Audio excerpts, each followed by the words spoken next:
بسم اللہ الرحمن الرحیم۔ السلام علیکم۔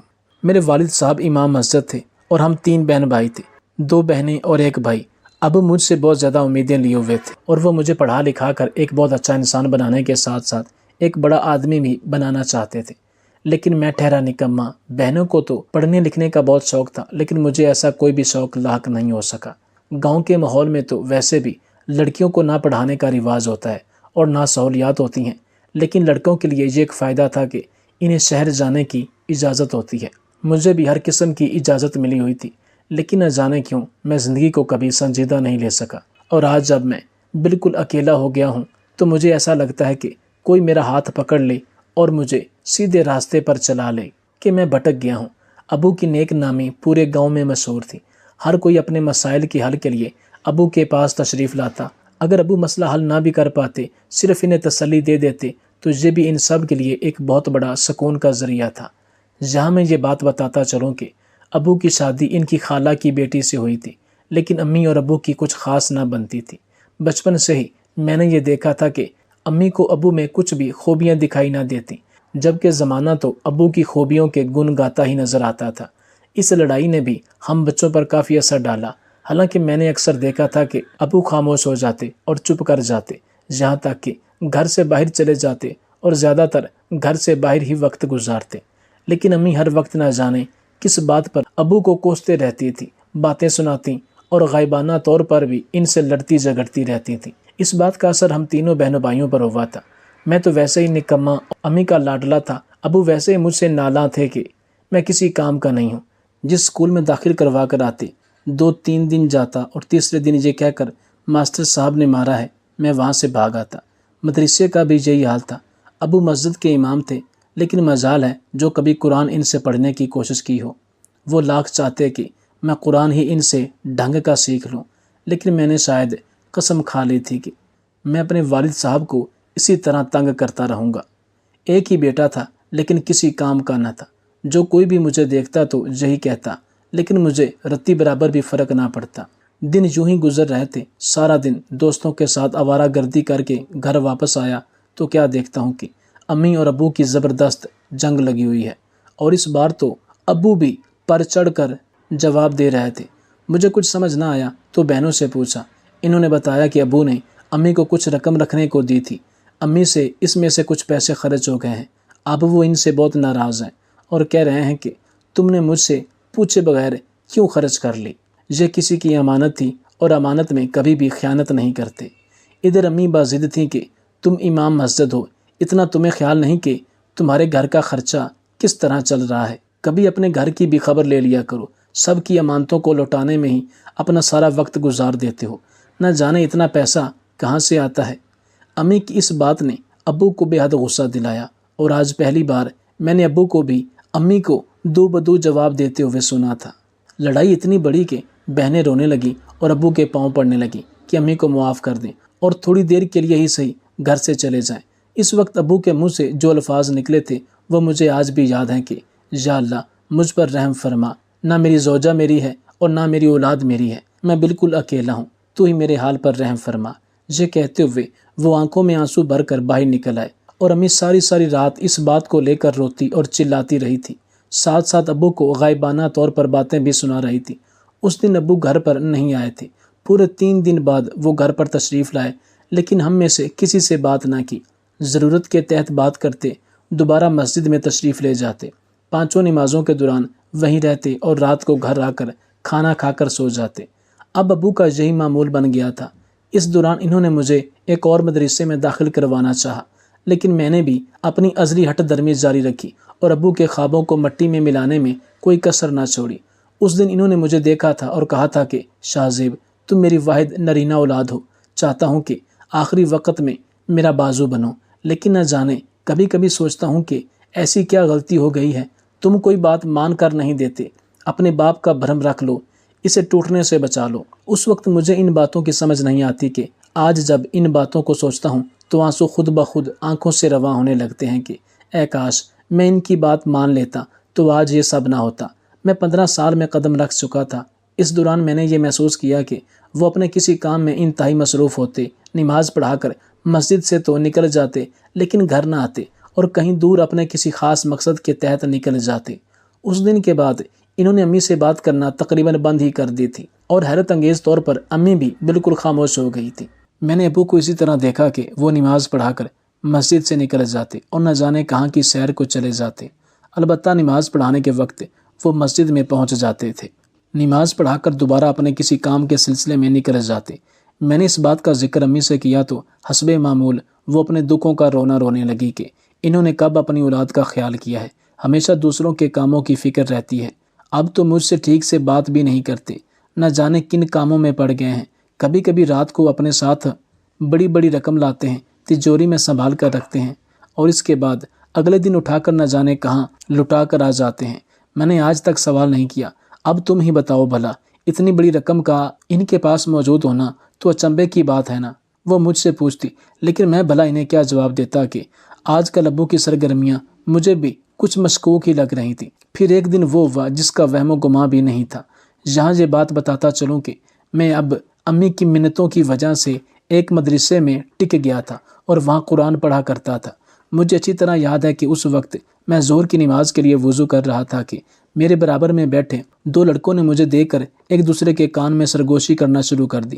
میں نے ان کی طرف دیکھا تو یوں بن گئے جیسے کوئی بات ہی نہ ہو۔ صرف یہی نہیں، آج کل مدرسے میں ہر کوئی مجھے مشکوک نگاہوں سے دیکھ رہا تھا۔ مجھے ایسا لگتا کہ جیسے میں نے کوئی انتہائی غلط کام کر لیا ہو، اور خواہ کی شرمندگی محسوس ہونے لگی۔ نہ جانے کیا بات تھی کہ جو یہ لوگ سب مجھے اس طرح دیکھ رہے تھے، لیکن جلدی مدرسے سے نکل کر گھر تک پہنچا تو مجھے پتہ چل گیا کہ اصل میں بات کیا تھی۔ راستے میں ایک بوڑھے بزرگ نے مجھے روک کر کہا کہ شاہ زیب میاں کہاں جا رہے ہو؟ کچھ خبر ہی ہے گھر کی؟ تمہارا باپ کیا گل کھلا رہا ہے؟ ان کی یہ بات سن کر میرے پیروں تلے سے زمین نکل گئی کہ ابو نے بھلا ایسا کیا کر دیا؟ جاؤ ذرا جا کر اپنے گھر کی خبر بھی لو، کچھ پتہ بھی ہے کوہرام مچ گیا ہے تمہارے گھر میں اور تم اپنی مستی میں مگن ہو۔ یہ سنتے ہی میں الٹے قدموں اپنے گھر میں دوڑا تو ایک الگ ہی منظر میری نظروں کے سامنے وقوع پذیر ہو رہا تھا۔ امی رو رہی تھی، چیخ رہی تھی، چلا رہی تھی، اور ابو مظلوم بنے وہاں چپ چاپ کھڑے تھے۔ محلے کے لوگ بھی نہ جانے بڑھ چڑھ کر کیا کچھ باتیں میرے ابو کو سنا رہے تھے۔ مجھے یہ سارا منظر اچھا نہیں لگا۔ میں نے آگے بڑھ کر ان سب سے پوچھا کہ آخر بات کیا ہے، تو انہوں نے مجھے بتایا کہ جا کر اپنے باپ سے پوچھو، پتہ بھی ہے کہ تمہارے باپ کو کون سی بیماری لاحق ہے۔ اسے اچھوت کی بیماری لاحق ہے جو اسے اس کے گندے کارناموں کی وجہ سے لگ گئی ہے۔ اسے شرم نہیں آتی کہ یہ امام مسجد ہے اور ایسے کام کر کے اپنے آپ کو انتہائی گندی بیماری لگا لی ہے۔ میں نے ناسمجھی سے امی کی طرف دیکھا تو انہوں نے مجھے ہاتھ پکڑ کر گھر کے اندر دھکا دیا اور دروازہ بند کر دیا کہ اب ان سے محلے والوں کی مزید باتیں برداشت نہیں ہو رہی تھی۔ لیکن کیا دروازہ بند کرنے سے باتیں بند ہو جایا کرتی ہیں؟ ہرگز نہیں۔ ان کی آوازیں تو دروازوں کو چیر کر بھی اندر آ رہی تھیں۔ ابو وہیں دہلیز کے پار کھڑے تھے، ہمارے گھر کا دروازہ ان پر بند ہو چکا تھا۔ نہ جانے کیوں وہ محلے کے لوگوں کی کسی بات کا کوئی جواب کیوں نہیں دے رہے تھے، یہاں تک کہ دروازہ کھول کر وہ بھی اندر آ گئے۔ لیکن امی بھی پھر گئیں اور کہنے لگی کہ اب کیا بچا ہے، سارے جگ میں ہماری بےزتی تو کروا لی ہے، اب اس اچھوت کی بیماری کے ساتھ تم اپنے بچوں کی جان بھی لینا چاہتے ہو۔ انہوں نے کوئی جواب نہ دیا اور اپنے کمرے کی طرف جیسے ہی جانے لگے تو امی نے آگے بڑھ کر ان کا راستہ روک لیا۔ خبردار جو اس کمرے میں قدم رکھا، تمہارے قدم اب اس گھر میں ہر جگہ نہیں پڑنے دوں گی۔ تمہاری جگہ صرف اور صرف اسٹور روم میں ہے۔ جب تک تمہاری سانسیں چل رہی ہیں تو ہمارا تم پر یہ احسان ہوگا کہ تمہیں گھر میں جگہ دی ہوئی ہے، ورنہ جس طرح کی خطرناک بیماری لے کر تم گھوم رہے ہو، تمہیں کوئی دیکھنا تو دور، نام لینا بھی تمہارا گوارا نہ کرے۔ اور ابو کا ضبط جواب دے گیا۔ انہوں نے میری امی کے سامنے ہاتھ جوڑا اور کہا کہ زندگی کے 16 سال میرے ساتھ گزارنے کے باوجود بھی تم مجھے نہیں سمجھ سکی۔ یہ سب جھوٹ بول رہے ہیں اور ان کی باتوں میں کوئی سچائی نہیں ہے۔ یہ سب کہتے ہوئے وہ انتہائی ٹوٹے ہوئے لگ رہے تھے۔ ایسا لگ رہا تھا کہ جیسے ان کی ذات کو اندر ہی اندر دیمک چاٹ رہی ہے اور وہ دن بدن ختم ہوتے چلے جا رہے ہیں۔ میں نے امی کو زندگی میں پہلی بار ٹوکا اور کہا کہ امی آپ ہوش کریں، آپ کے شوہر ہیں، آپ ان سے اس طرح کیوں بات کر رہی ہیں؟ آخر ہوا کیا ہے؟ تب امی نے مجھ سے جو کچھ کہا وہ سن کر مجھے لگا کہ زمین پھٹے اور میں اس میں سما جاؤں، لیکن کاش میں یہ الفاظ نہ سنتا۔ امی نے مجھے بتایا کہ تمہارے ابو کو ایڈز ہو گئی ہے۔ یہ ایسی بیماری ہے جو ایک سے زائد لوگوں سے روابط رکھنے سے پھیلتی ہے۔ روابط تم نہیں سمجھو گے، آسان الفاظ میں تمہیں بتاتی ہوں کہ جنسی تعلق رکھنے سے یہ بیماری پھیلتی ہے۔ ویسے بھی شفیق نے مجھے بتایا تھا کہ آج کل امام صاحب ایک گھر میں جاتے ہیں، وہاں بہت سی ننھی ننھی لڑکیاں موجود ہیں۔ اب اس سے آگے میں تم جیسے جوان بیٹے کو کیا بتاؤں، تم خود سمجھدار ہو، اور آج ان کے کارناموں نے یہ گل کھلایا ہے کہ انہیں بیماری لگ چکی ہے، اور یہ بیماری پھیلنے والی بیماری ہے، ان کے ساتھ رہنے والوں کو بھی لگ سکتی ہے۔ یہ کہتے ہی انہوں نے میرے ابو کو سٹور روم میں جانے کا کہہ دیا، اور ابو کی حالت ایسی ہو رہی تھی جیسے کاٹو تو بدن میں لہو نہیں۔ ان کی آنکھوں میں آنسو جیسے جم سے گئے اور ان کا ایک ایک قدم بھاری ہونے لگا۔ لڑکھڑاتے ہوئے وہ امی سے کسی بحث کے بغیر سٹور روم کی طرف چلے گئے اور وہاں بیٹھ کر زاروں قطار رونے لگے۔ ان کے رونے کی آوازیں پورے گھر میں گونجنے لگیں، یہاں تک کہ ہمارے دلوں کو چیرنے لگیں۔ لیکن امی نے ہم تینوں کو ایک کمرے میں بند کر دیا اور ہمیں اپنی قسم دے دی کہ خبردار اپنے باپ کے پاس جانا بھی مت، اس نے خود کو اپنے کارناموں سے بیماری تو لگا لی ہے، لیکن تم تینوں کا کیا ہوگا، تمہارے بغیر میرا اس دنیا میں کوئی بھی نہیں ہے۔ میرا دل ابو کے آنسو اور ان کی رونے کی آواز سن کر بے تحاشا دکھ رہا تھا، لیکن میں مجبور تھا۔ رات یوں ہی گزر گئی۔ میں نے امی سے کہا کہ امی، ابو کو کھانا تو دے دیں، انہوں نے صبح سے کچھ بھی نہیں کھایا ہوگا۔ یہ کہتے ہی وہ اٹھی، پلیٹ میں کھانا ڈالا اور میرے سامنے جانوروں کی طرح ابو کے سامنے کھانا ڈال دیا۔ انہوں نے کھانا پلیٹ میں دینے کی بجائے وہیں زمین پر ڈال دیا اور کہنے لگی، زمین سے چاٹ کر کھا لو، پلیٹ میں ڈال کر دیتی تو نہ جانے کیسے جراثیم لگا دیتے اور ہمیں بھی یہ منتقل ہو جاتے۔ اس لیے اب تمہاری اوقات یہی ہے کہ تم اسی طرح جانوروں کے انداز میں کھانا کھاؤ۔ یہ سنتے ہی میرا دل تڑپ اٹھا، ایک زوردار چیخ بلند ہوئی، لیکن امی کو کسی چیز کی پرواہ بلا کب تھی۔ وہ ہمیں لے کر دوبارہ کمرے میں آ گئی۔ دنوں کے گزرنے لگے، ابو ایک کمرے میں بند ہو کر رہ گئے۔ رفع حاجت کے لیے بھی امی انہیں باہر نہ نکلنے دیتی، یہاں تک کہ ان کا سٹور روم بھی غلاظت سے بھر گیا تھا۔ امی سے تو بہتر ہے کہ آپ ابو کو گھر سے ہی نکال دیتی، اس قدر بدترین سزا تو کوئی کسی جانور کو بھی نہیں دیتا جسے خطرناک بیماری لگی ہو، چپ چاپ اس کی جان لے لیتا ہے۔ اتنی اذیت بھری زندگی اسے نہیں گزارنی پڑتی۔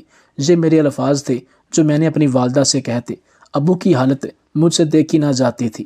وہ انتہائی صاف ستھرا رہنے والی شخصیت کے مالک تھے، لیکن جب سے امی کو پتہ چلا تھا کہ انہیں ایڈز ہو گیا ہے تو وہ کسی ظالم سماج کی طرح ان کے سامنے کھڑی ہو گئی اور وجہ جاننے کی بجائے ان پر ہر طرح کے الزامات عائد کر کے محلے والوں کو بھی ان کے خلاف کر دیا، یہاں تک محلے والے بھی ان کا نام سننا گوارا نہیں کرتے تھے، اور اگر سن لیتے تو اپنی زبان کو پاک کرنے کے لیے پانی سے کلیاں کرنے لگ جاتے، اور ابو تو وہ زندہ لاش بن چکے تھے۔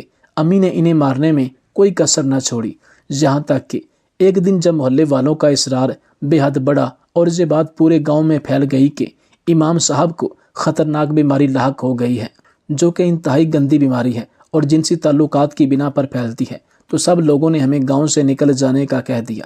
امی یہ سن کر کہنے لگی کہ ہمیں ویسے بھی یہاں نہیں رہنا، میں اپنے میکے اپنے بچوں کو لے کر جانے والی تھی۔ یہ کہتے ہی انہوں نے ہمارا سامان باندھا اور میرے لاکھ احتجاج کے باوجود بھی ہم سب بہنوں کو نانا کے گھر لے آئی۔ اس روز نہ جانے کیوں میرے دل میں بہت درد اٹھا، لیکن میں چاہ کر بھی اسے کوئی زبان نہ دے سکا۔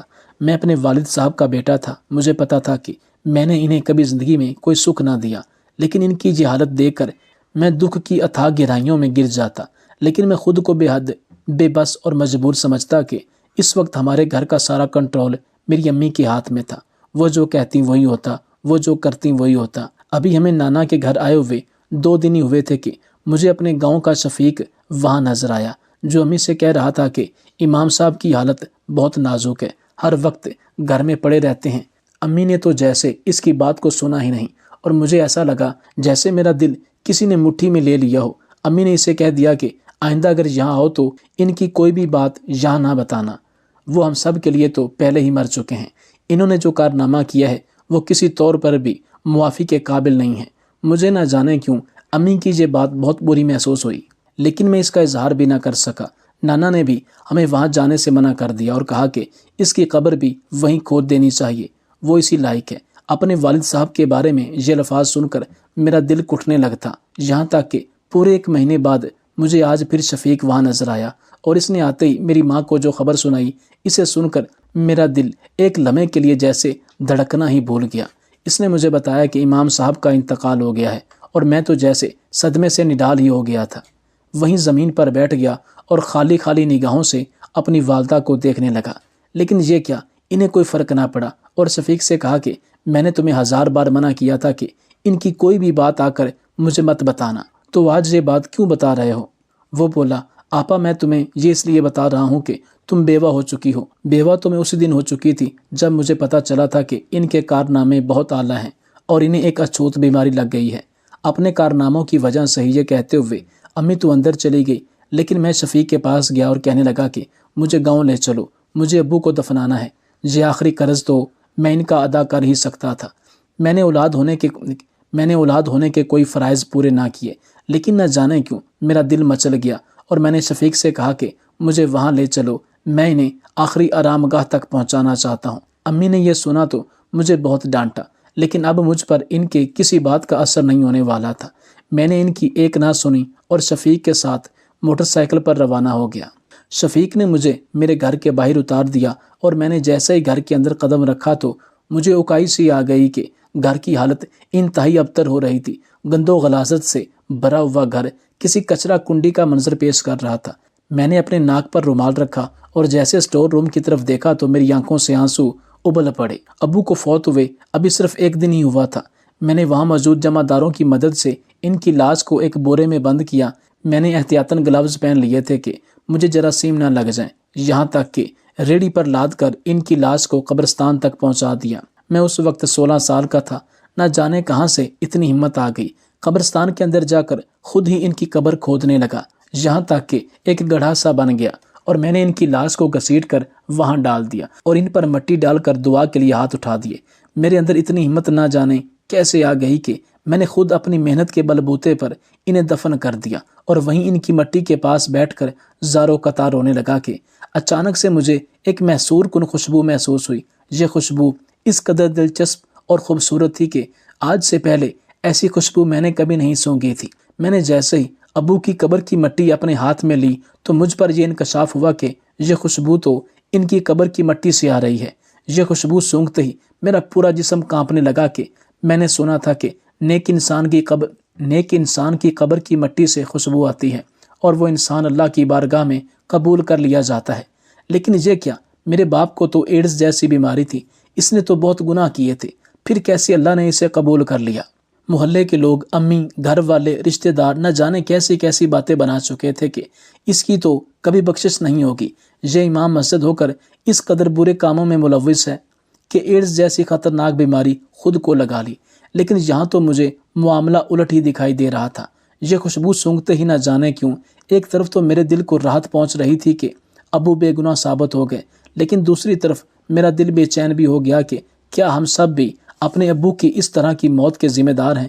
اسی بے چینی میں نہ جانے کیوں میرے قدم خود بخود گھر کی طرف بڑھنے لگے، جو غلاظت کا ڈھیر بن چکا تھا۔ میں نے جمع داروں کی مدد سے گھر کو صاف ستھرا کر دیا اور ابو کے کمرے میں آ کر بیٹھ گیا، جہاں وہ اپنا دن گزارا کرتے، تسبیح کرتے، عبادت کرتے، نفلی نمازیں پڑھا کرتے۔ نہ جانے کیوں ان پر یہ الزام عائد کیا گیا، کیا واقعی وہ ان تمام چیزوں میں ملوث تھے؟ ابھی میں انہی سوچوں میں گھرا ہوا تھا کہ مجھے ابو کی الماری میں سے ایک صندوق جھانکتا ہوا دکھائی دیا۔ الماری کھلی رہ گئی تھی اور اس پر مٹی کی ایک تہہ جم گئی تھی۔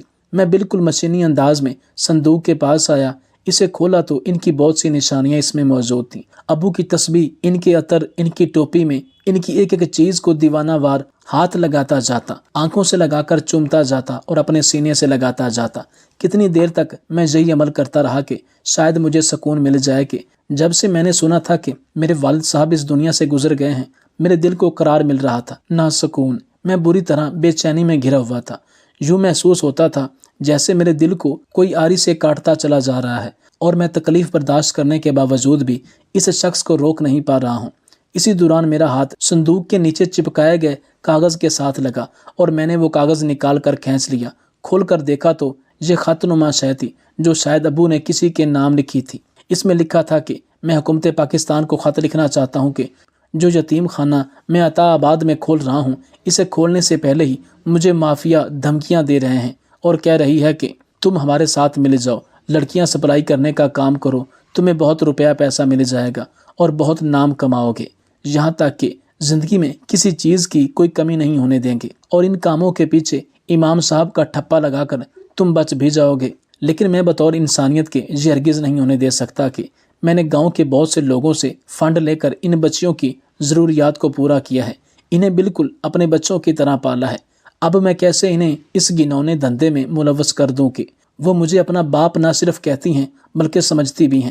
چنانچہ میں چاہتا ہوں کہ میں اس مافیا کی شکایت حکومت سے کروں تاکہ یہ مجھے تنگ نہ کریں اور ایک نیک کام میں دیر نہ ہو پائے۔ جہاں میں آپ کو یہ بات بتاتا چلوں کہ اس یتیم خانے میں میری زیر کفالت 20 بچیاں ہیں۔ کھانے پینے سے لے کر پہننے، اوڑھنے اور تعلیم تک کی ہر شے کی ذمہ داری میری ہے، اور میں لوگوں سے فنڈ جمع کر کے ان کی اخراجات اٹھا رہا ہوں۔ اس لیے میں گزارش کرتا ہوں کہ حکومت پاکستان میری اس کوشش کو قبول کرے اور مافیا کے خلاف سخت ایکشن لے۔ بنام وزیر اعلیٰ۔ یہ خط پڑھ کر مجھے ایسا لگا جیسے میں کھولتے گرم پانی میں غوطہ لگا چکا ہوں اور میرے وجود کا ایک ایک حصہ جل کر بھسم ہو رہا ہے۔ یعنی یہ وہ مافیا ہی تھا جس نے ابو کے خلاف یہ افواہ اڑائی کہ انہیں ایڈز ہو گئی ہے۔ یہ وہاں چھوٹی چھوٹی بچیوں کے ساتھ اپنا سارا دن گزارتے ہیں۔ حالانکہ ابو کی نیت تو بالکل نیک تھی اور انہوں نے ایک یتیم خانہ کھولنے کا ارادہ کیا ہوا تھا۔ اسی وجہ سے وہ مصروف رہتے تھے، اور ہم گھر والے بھی کیا سمجھتے تھے کہ نہ جانے وہ کون سے کاموں میں ملوث ہو گئے ہیں۔ یعنی ابو کے خلاف یہ سازش رچائی گئی تاکہ وہ بچیاں جو ان کی زیر کفالت تھیں وہ آسانی سے اس گھنونے دھندے میں ملوث کی جا سکیں۔ یہ خط پڑھتے ہی مجھے ایسا لگا جیسے میں نے اپنی جنت اپنے ہاتھوں کھو دی، اور اب میں ہمیشہ ہمیشہ کے لیے جہنم کی آگ میں جل کر خاک ہو جاؤں گا۔ یہ ہم سب نے کیا کر دیا تھا۔ امام مسجد جس نے اللہ کی رضا حاصل کرنے کے لیے نیک کام کرنے کی ابتدا کی، اسے اس دنیا کے شیطانوں نے ہمیشہ کے لیے راستے سے ہٹانے کے لیے یہ گندا کھیل رچایا، یہاں تک کہ ان کے اپنے گھر والوں نے ان پر یقین نہ کیا، اور آج وہ منو مٹی تلے دب کر ہمیشہ ہمیشہ کے لیے اس دنیا سے رخصت ہو گئے ہیں۔ لیکن ان کی سچائی کی گواہی ان کی زمین کی مٹی دے رہی ہے کہ جو اس قدر خوبصورت خوشبو سے معطر ہے، جو کسی شہید کی قبر سے بھی بڑھ کر ہے۔ میں فوراً دیوانہ وار گھر سے نکلا، ابو کی قبر پر پہنچا، وہاں کی مٹی سمیٹی اور نانا کے گھر آ گیا۔ وہاں امی کو ساری حقیقت بتائی اور یہ مٹی اٹھا کر ان کے سر میں خاک کی طرح ڈال دی کہ میرے والد صاحب کو دنیا میں سب سے زیادہ یقین آپ پر تھا، اور آپ نے کیا کیا؟ آپ نے انہیں زمانے بھر میں رسوا کر دیا۔ وہ تو دنیا کی باتیں سن کر اس دنیا سے ہی رخصت ہو گئے اور اپنے ابدی مقام پر پہنچ گئے جو بہترین ہے۔ لیکن آپ کا کیا ہوگا، اور ہم اولادوں کا کیا ہوگا کہ جنہوں نے انہیں ہمیشہ ہمیشہ کے لیے گہری نیند سلا دیا، نہ ان پر یقین کیا بلکہ ایک گھنونی بیماری کا الزام بھی عائد کر دیا۔ یہ حقیقت پورے گاؤں میں پتہ چل گئی، اور اب لوگ ان کے گاؤں کی مٹی اٹھا کر اپنے گھروں میں عقیدت کے طور پر رکھتے ہیں۔ لیکن کیا اس طرح کرنے سے وہ سارے گناہ معاف ہو جائیں گے جو انہوں نے ابو کے ساتھ ظلم و ستم کر کے کمائے تھے؟ اس میں ہم اولاد خود بھی شامل ہیں اور میری والدہ بھی شامل ہیں۔ ابو کی موت کے بعد سے میرا ہر دن یوں ہی گزرتا ہے جیسے میں تپتے ہوئے توے پر بیٹھا ہوں اور کوئی پرسان حال نہیں۔ اس دن کے بعد سے زندگی میں بہت تبدیلی آئی، لیکن اس تبدیلی کو دیکھنے والے میرے والد صاحب زندہ نہیں رہے تھے، جو ہمیشہ سے اس تبدیلی کو دیکھنے کے خواہاں تھے۔ وقت بدل جاتا ہے، حالات بدل جاتے ہیں، لیکن جو خلا رہ جاتا ہے وہ کبھی پر نہیں ہو پاتا۔ آج میں پورے 30 سال کا ہو چکا ہوں، لیکن جب اس واقعے کو یاد کرتا ہوں اور اپنی زندگی کے اس پہلو پر نظر ڈالتا ہوں تو دل پوری طرح چھلنی ہو جاتا ہے اور روح کے زخم ایک بار پھر سے تازہ ہو جاتے ہیں، اور انہیں صبر والد صاحب کی قبر پر جا کر ہی نصیب ہوتا ہے۔